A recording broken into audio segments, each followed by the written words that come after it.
विद्यार्थ्यांनो, आजचा आपला जो घटक आहे तो आहे कागद माकड. आता तुम्ही सोबत वह्या बाळगता, तुमच्याजवळ वह्या आहेत, कागद पण असतात. आपण झेरॉक्स काढतो, त्या झेरॉक्स मध्ये आपल्याला वेगवेगळे ड्रॉइंग काढायला मिळतात किंवा आपण वेगवेगळ्या गोष्टी त्याच्यावरती काय करतो, झेरॉक्स काढतो.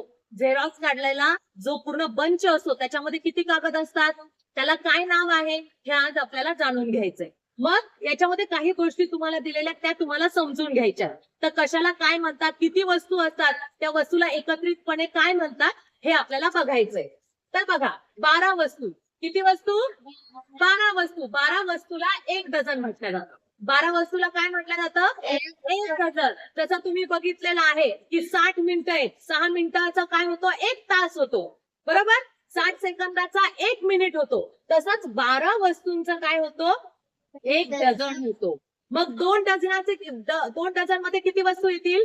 24. 2 डझन मध्ये किती वस्तू येतील? 24 वस्तू येतील.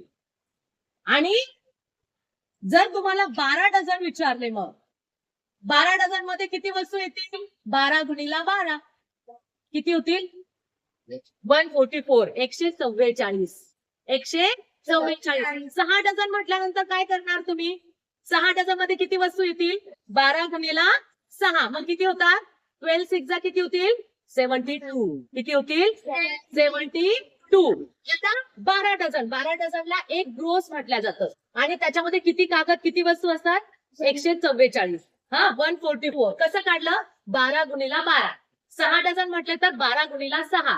4 डझन म्हटले तर 12 गुणिला 4. 9 डझन म्हटले तर 12 गुणिला 9. किती उत्तर येतं ते तुम्हाला निघेल. फक्त 12. 1 डझनामध्ये किती असतात?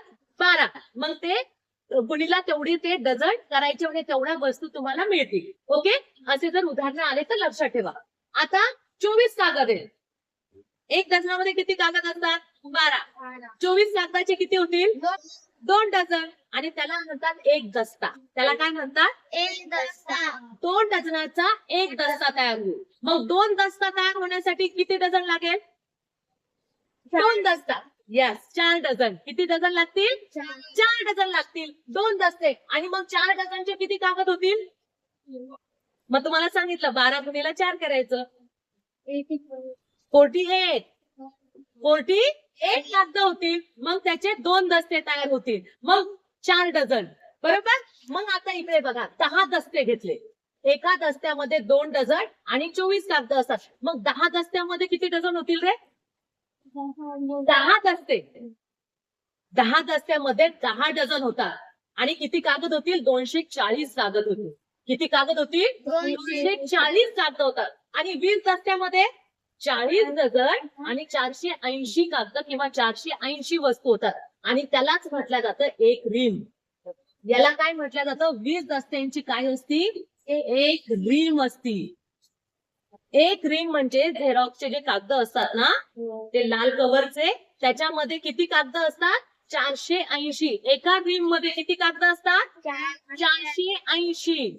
एका रीम मध्ये 480 कागद असतात. म्हणजे ते किती डझन कागद असतात? त्याच्यात 40 डझन. किती कागद? 40 डझन. आणि त्यालाच 20 दस्ते असे म्हणतात. त्यालाच काय म्हटलं जातं? 20 दस्ते. मग हे लक्षात राहील. मग आता याच्यावर आधारित कशा प्रकारची उदाहरणं बघा. 2 रीम. आता एक रीम मध्ये किती कागद असतात? 480. किती रीम आहे? 2 रीम. मग 2 रीम मध्ये किती कागद झाले? 480च्या डबल. 480च्या डबल किती होतील? 480. त्याचे डबल म्हणजे 480, बरोबर. 960 किती होतील कागद? 2 रीम कागदांपैकी, म्हणजे 2 रीम मध्ये किती कागद असतात? 960. मग 2 रीम कागदांपैकी 648 कागद वापरले.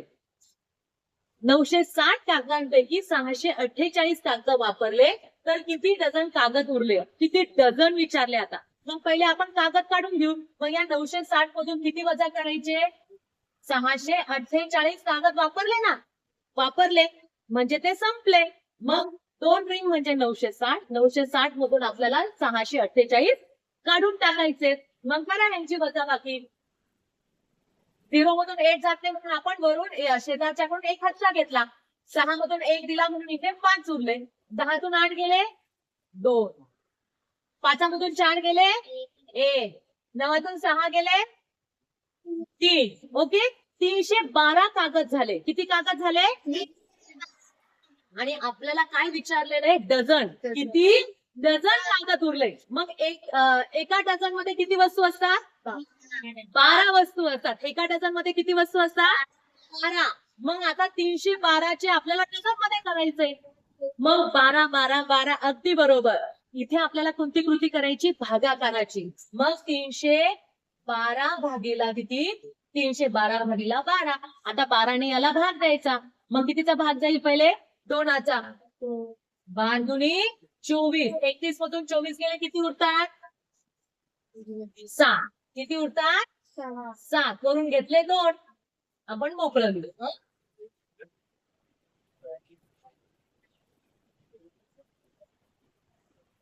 12 24. 24 मधून 31 गेले किती उरले? 7 उरले. वरून घेतले 2. 12 किती? 72. 12 72. कितीचा भाग गेला? 26चा. कितीचा भाग गेला? 26चा. मग बघा बरं, ऑप्शन मध्ये किती नंबरला आहे? 1 नंबरला ऑप्शन आहे. म्हणजे किती डझन कागद झाले रे ते? 26 डझन कागद झाले. किती डझन कागद झाले? 26 डझन कागद झाले. आपण पुढचं उदाहरण बघूया. काय उदाहरण आहे? 4860 कागदांचे किती दस्ते होतील? आपल्याला कशामध्ये कन्वर्ट करायला सांगितलं? त्यांनी दस्त्यामध्ये कन्वर्ट करायला सांगितलं. आणि तुम्ही इथे बघता 24 कागद म्हणजे 2 डझन म्हणजे 1 दस्ता. 10 दस्त्यामध्ये किती कागद येतात? 240 कागद. आणि 20 दस्त्यामध्ये 480 कागद. पण एक दस्ता किती कागदाचा होतो? 24 कागदांचा. एक दस्ता 24 कागदांचा होतो. मग आपल्याला बघायचंय आता 4860 कागदांचे किती दस्ते होतील. मग आपल्याला काय करायचे आता? 4860 ला कितीने भाग देणार आपण? 24 ने. कारण एक दस्ता 24 कागदांचा आहे. मग 24 किती? 48. 24 दुनी 48. ओके, 8तून 8 गेले 0. 4मधून 4 गेले 0. वरून किती घेतले? 6. आता 24 ने 6 ला भाग जातो का? नाही. मग जेव्हा भाग जात नाही तेव्हा भाग कितीचा जातो? 0चा. इथे 0चा भाग गेला, इथे 0चा भाग गेला. 6मधून 0 गेले 6. आता वरून आपण किती घेणार? खाली 0. मग 24 किती? 60. 24च्या पड्यात 60 आहे का? नाही. मग 60 पेक्षा लहान संख्या कोणती आहे? पुन्हा 48चा भाग जाणार. 24 दुनी 48. 60मधून 48 गेले किती उरले? 12. मग किती दस्ते तयार होतील? 202 दस्ते आणि 12 कागद. 202 दस्ते 12 कागद. किती नंबरच्या ऑप्शन मध्ये आहे? 4 नंबरच्या ऑप्शन मध्ये 202 दस्ते आणि 12 कागद आहे. मग तुम्हाला काय लक्षात ठेवायचे बाळांनो? किती डझन म्हणजे किती कागद?